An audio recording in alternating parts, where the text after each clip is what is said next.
मराठी मार्गदर्शिका आज पाहत आहोत आपण सराव संच 4.1 मराठी विषय मधला शेवटचा टॉपिक चाललेला आहे. आता यासाठी तुम्हाला फक्त खूप सारी मोठी लिस्ट पाहिजे आहे, तर यासाठी तुम्ही लिस्ट नवनीतमध्ये पहा किंवा दुसऱ्या एखाद्या पुस्तकात पहा किंवा यूट्यूबला कशाला म्हणतात गुगलला सर्च करा.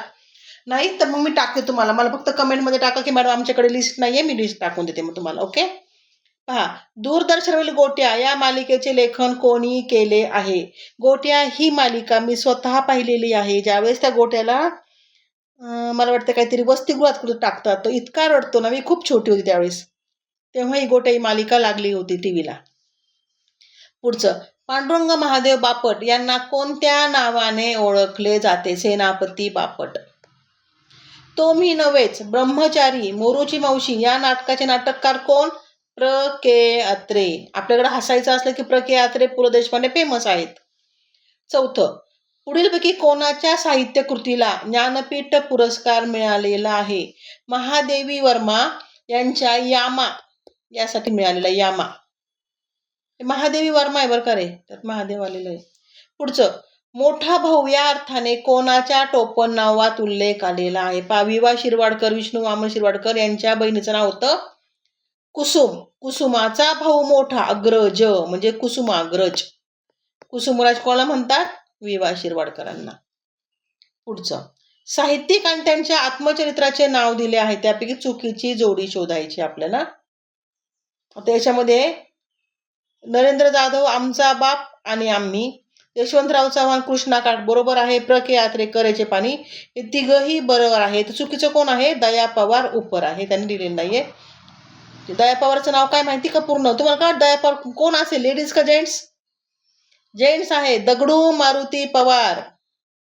दगडू मारुती पवार. मला खूप दिवस असं वाटायचं की दया पवार लेडीज असावी. दगडू मारुती पवार. पुढचं, पुढीलपैकी कोणती साहित्य कृती विश्वास पाटील यांनी लिहिलेली नाही? पहा, मृत्युंजय हे अगदी जग जाहीर आहे. मृत्युंजय कोण लिहिलेलं आहे? शिवाजी सावंत.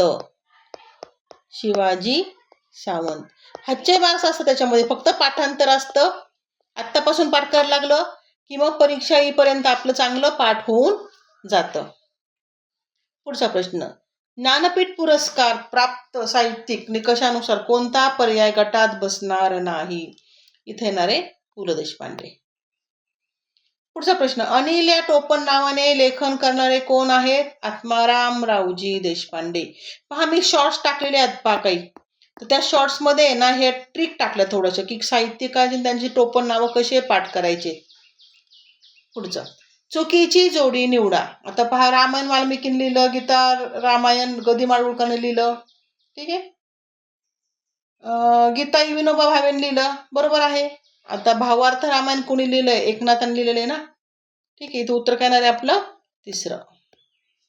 तिसरं ऑप्शन. पुढचं, बरोबर जोडी निवडायची आपल्याला. गीता वाल्मिकीने लिहिली का? नाही. गीता मोरपंथाने लिहिली का? नाही.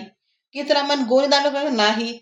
बरोबर जोडी आहे गीता रहस्य लोकमान्य टिळकांनी लिहिलं आहे. त्यांना 6 वर्षाची शिक्षा आली होती, मंडालेच्या कारागृहात ठेवलं त्यांना, तेव्हा लिहिले त्यांनी गीता रहस्य. पुढचं, भावार्थ दीपिका हा ग्रंथ कोणी लिहिला? संत ज्ञानेश्वर. पर्यायच नाही याशिवाय. संत ज्ञानेश्वर. कोणत्या कवीने गझल हा प्रकार मराठीत रूढ केला? सुरेश भट. पहा, मी छोटपणापासून एक गझल मी आमच्याकडे पहिले टीव्हीचं नव्हतं प्रस्त. उठलं की आमच्या घरात रेडिओ चालू असायचा. मग रेडिओवर शाळेत निघलं की त्यावेळेस खूप सारे छान गाणे असायचे, त्याच्यामध्ये ते सांगायचे की सुरेश भट ही गझल सुरेश भट यांची आहे. आणि ती गझल कोणती होती माहिती का? रंगोनी रंगात माझ्या रंग माझा वेगळा, गुंत्यात गुंतुनी सारा पाय माझा मोकळा. ठीक आहे. पुढचं, आधुनिक मराठी कवितेचे जनक केशवसूत म्हणजे कोण?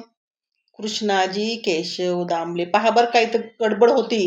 केशवसूत आलं तर दामले म्हणायचं आणि केशव कुमार आलं तर अत्रे म्हणायचं. का? लक्षात घ्या, कुमार म्हणजे यंग राहतं माणूस. कोण यंग राहतं? जे हसतं. आणि प्र के अत्रेंनी काय केलेलं आहे? हसलं हसवलंय, त्यामुळे ते कुमार राहिले, ते यंग राहिले. केशव कुमार आलं तर हे म्हणायचं आणि सूत आलं तर हे म्हणायचं. पुढं जिप्सी हा काव्यसंग्रह कोणी लिहिलेला आहे? मंगेश पाडगावकरांनी जिप्सी हा काव्यसंग्रह लिहिलेला आहे. पुढचं खानदेशी कवयित्री सांगायलाच नको, बहिणाबाई चौधरी. अरे खोप्यामध्ये खोपा. ओके नाही, खूप सारे गाणे त्यांचे, खूप सारे आहेत, अहिराणी भाषेमध्ये तिकडच्या. पुढचं गीतगंगा काव्यसंग्रह कोणी लिहिला आहे? हा लिहिला आहे प्र के अत्रे. म्हणजे कोण? केशव कुमार. शेवटचं घाशीराम कोतवाल आणि सखाराम बाइंडर हे नाटकाचे नाटककार कोण? विजय तेंडुलकर. मी सखाराम बाइंडर नाटक पाहिलंय बरं का, सोनाली कुलकर्णी काम केलेलं आहे आणि कुठलं सयाजी गायकवाड कोणतरी काम केलेलं आहे. घाशीराम कोतवाल नाही पाहिलेलं, ते पाहिले एखाद दिवशी. तुम्ही पहा. काय होतं, समक्ष जर पाहिले टाइम असताना तर आपलं नॉलेज चांगलं पक्क होऊन जातं. आता आपल्या इथं मराठीचा शेवट झालेला आहे. मराठी आपलं पूर्ण संपलेलं आहे.